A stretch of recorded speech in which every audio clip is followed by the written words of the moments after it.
bem-vindos à nossa análise aprofundada. Hoje o foco são os insights do Garry Kasparov, que a gente tirou do livro dele, o Deep Thinking. Isso aí. E olha, tem muita coisa interessante nesse material. Com certeza. Mistura as memórias dele, né, como campeão de xadrez. E também a história da inteligência artificial, como ela se cruza com o xadrez. E, claro, as reflexões sobre o nosso futuro com as máquinas, né, que é um tema super atual. Sem dúvida. As fontes que a gente tem cobrem, assim, desde as origens do xadrez, o status cultural dele, passando pelas primeiras máquinas que jogavam xadrez, até, os confrontos épicos do Kasparov com o Deep Blue da IBM. Aqueles jogos que marcaram época. Exato. E acho que o mais fundamental, as ideias dele sobre como a nossa própria cabeça, a cognição humana, pode evoluir nessa era de IA. Justamente essa. Extrair o essencial dessa jornada toda. Kasparov tem aquela frase famosa, né? Se não pode vencê-los, junte-se a eles. É emblemática essa frase. Total. Então vamos desvendar o que essa trajetória toda revela sobre, sei lá, inteligência, criatividade e como a gente pode lidar com a tecnologia daqui para frente. Bora lá. Bom, para começar, acho que é crucial entender que, para o Kasparov, o xadrez nunca foi só um jogo. Não mesmo. Ele trata como algo muito maior. Ele fala em pedra de toque do intelecto, uma mistura de arte, ciência e esporte. É uma definição bem completa. Sim, e ele até cita exemplos históricos para mostrar esse peso cultural, tipo as peças de xadrez de Lewis lá do século XII. Nossa, antigo. Ou o fato de que o terceiro livro impresso em inglês foi sobre xadrez. Isso diz muito, né? Diz muito. E tem toda aquela mística em volta dos grandes jogadores, né? Total. O Kasparov mesmo nos fala disso, ele até desmistifica umas coisas. Tipo aquelas listas de QI que rodam por aí. Exato. Que colocam ele lá no meio do Einstein, do Hawking, ele fala, olha, nunca fiz um teste de QI oficial. Entendi. Mas ele fez outros testes, né? Para aquela revista alemã. Isso, para Der Spiegel, em 87. Eram testes mais específicos de memória, reconhecimento de padrões. Que são habilidades-chave para o xadrez, obviamente. Sem dúvida. E como é que nós, humanos, jogamos? Kasparov entra nesse detalhe também. Isso é fascinante. Ele fala do reconhecimento de padrões, né? O tal do chunking. Isso, agrupar informações. E a visualização, que ele diz que não é necessariamente ver uma imagem. É mais abstrato, talvez. Parece que sim. E a intuição, claro. Aquele sentir a posição. E tem a parte da decisão, né? Decidir quando decidir. Exato. Sobre a pressão do tempo, das emoções. Isso é muito humano. Tem até aquela história engraçada do Mikhail Tal. Eu adoro essa. Que ele começou a pensar num hipopótamo. Isso! No meio de uma partida super tensa, a cabeça dele foi parar em como tirar um hipopótamo de um pântano. Incrível. Mostra como a mente divaga, né? Mesmo ali, focado. Completamente. E isso contrasta demais com as máquinas, né? Pelo menos as primeiras. Totalmente. A máquina é cálculo puro, lógica fria, né? E tem o contexto também, onde o Kasparov cresceu. A União Soviética. Exato. Lá, o xadrez era mais que um jogo. Era quase uma ferramenta política, incentivado pelo Estado. Para mostrar a superioridade intelectual do sistema, né? Isso. E ele foi, de certa forma, moldado por essa máquina de xadrez soviética. Foi aluno do Botvinnik, o patriarca. Nossa, isso deve ter colocado uma pressão extra nele, imagino. Com certeza. Uma responsabilidade a mais. Mas, voltando ao jogo em si, por que será que o xadrez assusta tanta gente? Boa pergunta. O Kasparov tem uma teoria interessante. Qual? A ausência total de sorte. Diferente do pôquer, do gamão, no xadrez não tem dado, não tem carta virando o jogo. É verdade. Então, a diferença de nível fica escancarada. A derrota é direta, sem desculpa. Faz sentido. É um confronto muito puro de habilidade. Exato. E essa ideia de criar uma máquina para dominar esse jogo, isso é antigo, né? Muito antigo. O Kasparov lembra do turco. Aquele autômato do século XVIII, que enganou Napoleão, Benjamin Franklin. Esse mesmo, que na verdade era uma fraude, né? Tinha um mestre escondido lá dentro. Sim, mas a ideia pegou. E o xadrez virou esse laboratório para a inteligência artificial. E tem um ponto central do Kasparov. Ele critica muito a ideia de que a máquina precisa pensar como a gente para jogar bem. A analogia do avião. Exatamente. Aviões voam, mas não batem asas como pássaros. Desempenho não implica método igual. Perfeito. E isso conecta com o paradoxo de Moravec, né? Sim, aquela ideia de que as máquinas são ótimas no que a gente acha difícil, tipo cálculo pesado. E péssimas no que a gente acha fácil, como reconhecer um rosto ou ter bom senso. Exatamente. É contraintuitivo, mas faz sentido quando a gente para pensar. E como as estratégias para programar essas máquinas evoluíram? O Claude Shannon entra aí, né? Sim. Shannon, lá em 1950, propôs duas abordagens básicas. Tipo A e tipo B. Isso. Tipo A seria força bruta, calcular tudo, analisar todas as possibilidades. E o tipo B, que o tipo B era o caminho, certo? Por causa da limitação dos computadores. Exato. A força bruta parecia inviável. Mas não foi bem assim, né? não foi. O que aconteceu foi que a otimização da força bruta, com algoritmos tipo o alfabeta, Que conseguem podar a árvore de busca. isso, eliminam galhos inteiros de cálculo que não levam a nada. Isso tornou a força bruta muito mais eficiente. Então, as máquinas mais rápidas e burras, no sentido de não ter estratégia humana, superaram as que tentaram ser inteligentes? Basicamente, sim. Foi uma vitória da velocidade de cálculo e da otimização. E aí a gente viu a evolução. Mach-HV, Bell, High-Tech, Até chegar no Deep Thought, da Carnegie Mellon. que depois virou o Deep Blue na IBM, com a mesma equipe principal, o Hu e o Campbell. E essas primeiras máquinas, o Kasparov descreve, tinham pontos fracos bem claros. Eram gananciosas, muito focadas em ganhar material, peças. Sem ver as armadilhas de longo prazo. Exato, o tal efeito horizonte.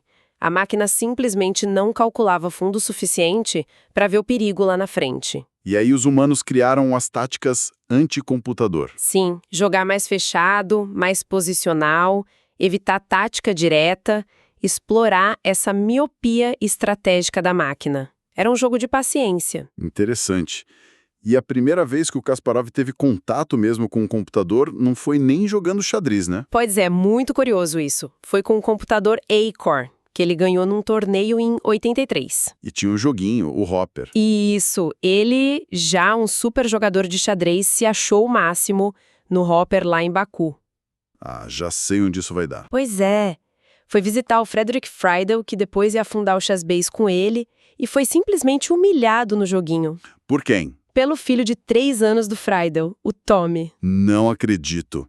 3 anos? Ele conta que isso marcou ele e o fez querer levar mais computadores para a União Soviética. Que história.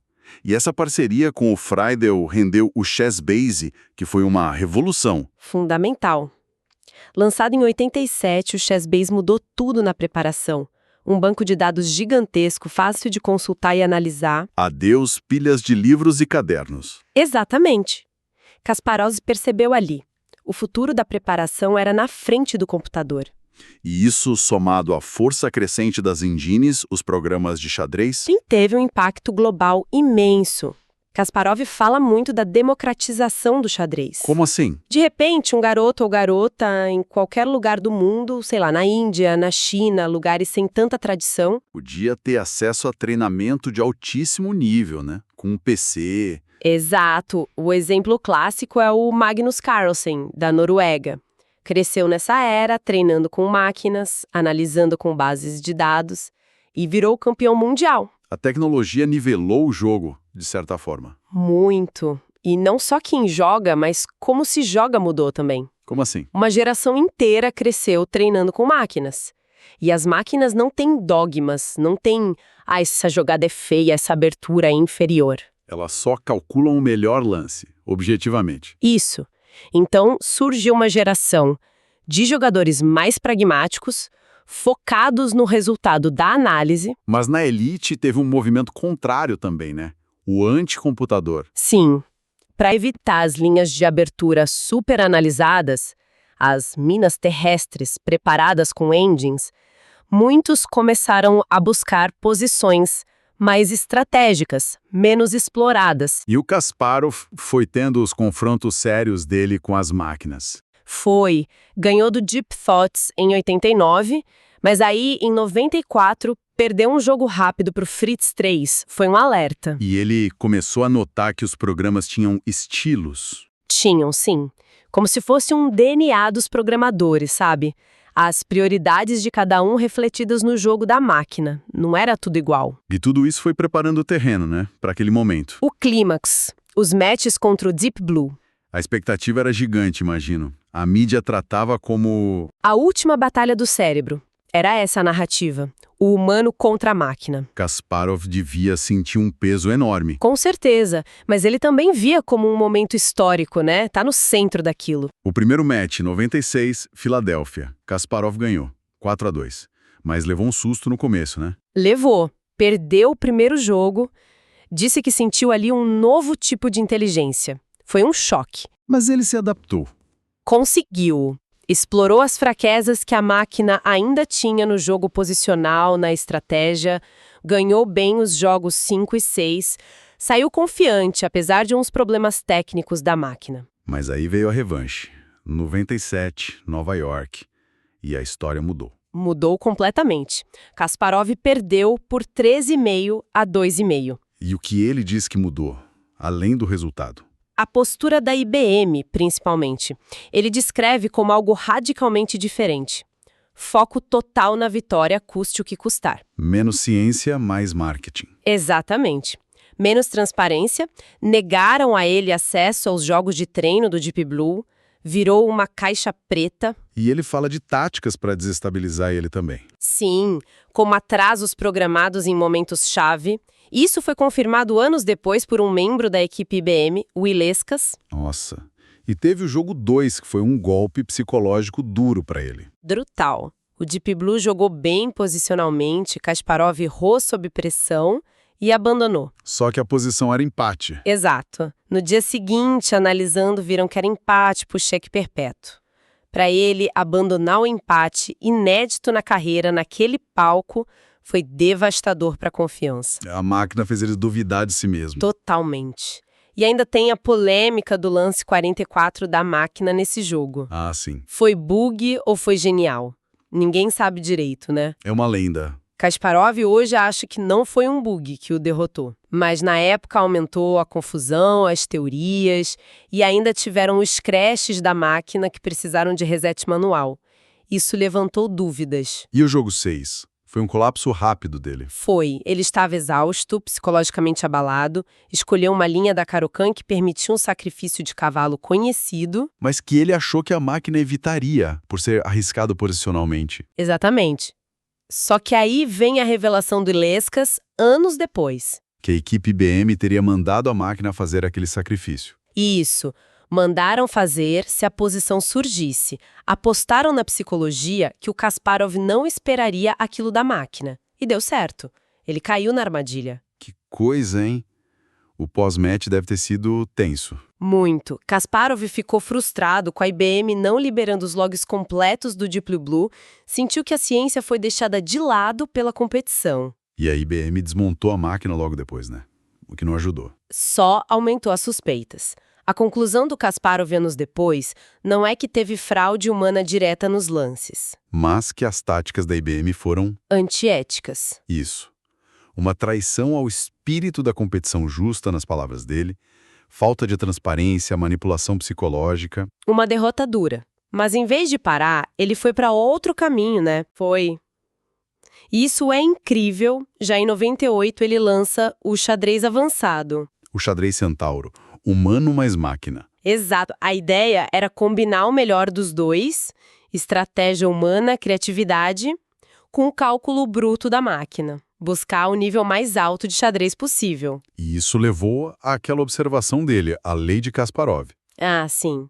Que nos torneios de centauros nem sempre ganhava o humano mais forte, ou a máquina mais forte. Ganhava quem tinha o melhor processo de colaboração, né? Exatamente. Um jogador mediano, com uma máquina mediana, mas com um ótimo processo de interação, podia vencer um craque com um supercomputador, mas que não sabia colaborar bem. A chave é a sinergia, a interface.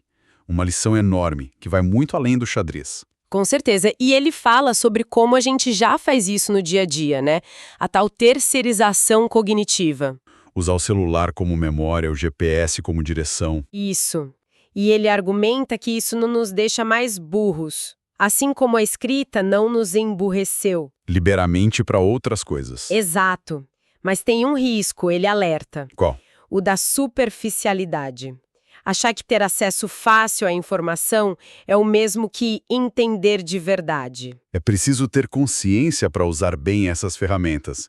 Para aprender, não só para ter resposta pronta. Perfeito. E mais, a gente pode aprender com as máquinas. O exemplo do AlphaGo Zero, do AlphaZero, Esses mesmos, que aprenderam Go e xadrez do zero, só com as regras, e superaram todo o conhecimento humano acumulado. jogando de um jeito às vezes alienígena, né? Exato, mas super eficaz.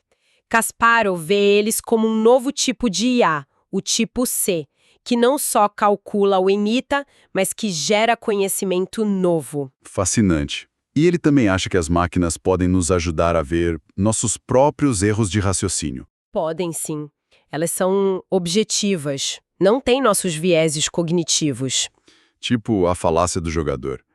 Achar que na roleta, se saiu vermelho muitas vezes, a próxima vai ser preto. Esse é um clássico. Ele até conta de um experimento que fez em Oxford sobre o efeito de ancoragem. Como uma informação inicial, mesmo irrelevante, distorce nossas estimativas. Exatamente. As máquinas não caem nisso. Podem nos ajudar a identificar e combater esses vieses na gente. Olhando para o futuro, então, o Kasparov parece mais pé no chão sobre a IA. Sem pânico de robô assassino amanhã. Bem mais pragmático. Ele cita outros especialistas como o Andrew McAfee, o Andrew Nee. Que dizem que esse medo da singularidade hoje é uma distração. É, uma distração dos problemas reais e urgentes que a IA já traz pra gente. E quais seriam esses problemas mais urgentes para ele? Bom, tem a questão da desigualdade econômica pela automação. A transparência dos algoritmos, né? Que decidem crédito, emprego. Fundamental. A privacidade de dados, com tudo sendo monitorado. E a responsabilidade. Quem paga quando a IA erra e causa dano? Questões éticas e sociais enormes. Exato. Ele enfatiza: a tecnologia é neutra. A ética está no uso que nós humanos fazemos dela. Precisamos de limites, de regras. E de manter a responsabilidade humana no final da linha. Sempre. Mesmo com processos complexos, mediados por máquinas. Uau! Que mergulho intenso nessas ideias do Kasparov. A gente sai daqui vendo o xadrez de outra forma, né? Com certeza. Não só como jogo, mas como esse espelho da mente humana e campo de teste para IA. E a própria trajetória dele é incrível. Do campeão defendendo a humanidade contra a máquina... para um dos maiores defensores da colaboração humano-máquina. É uma virada e tanto. Fica muito claro que essa interação com a IA traz desafios gigantescos, claro. Sem dúvida. Mas, como Kasparov mostra, também abre oportunidades incríveis para a gente expandir nossas próprias capacidades. Se a gente souber usar bem, né? Não só para resposta fácil. Exato. Usar como parceiras para pensar melhor, criar mais. E para fechar, fica uma reflexão inspirada nele. Será que o maior desafio agora não é competir com as máquinas? Mas sim encontrar novas fronteiras para elas explorarem junto com a gente? Exato. Que territórios desconhecidos de conhecimento, de criatividade, a gente poderia descobrir se aprendêssemos a fazer parcerias de verdade com a IA? Indo além de ver só como ferramenta. É uma ótima pergunta para a gente continuar pensando.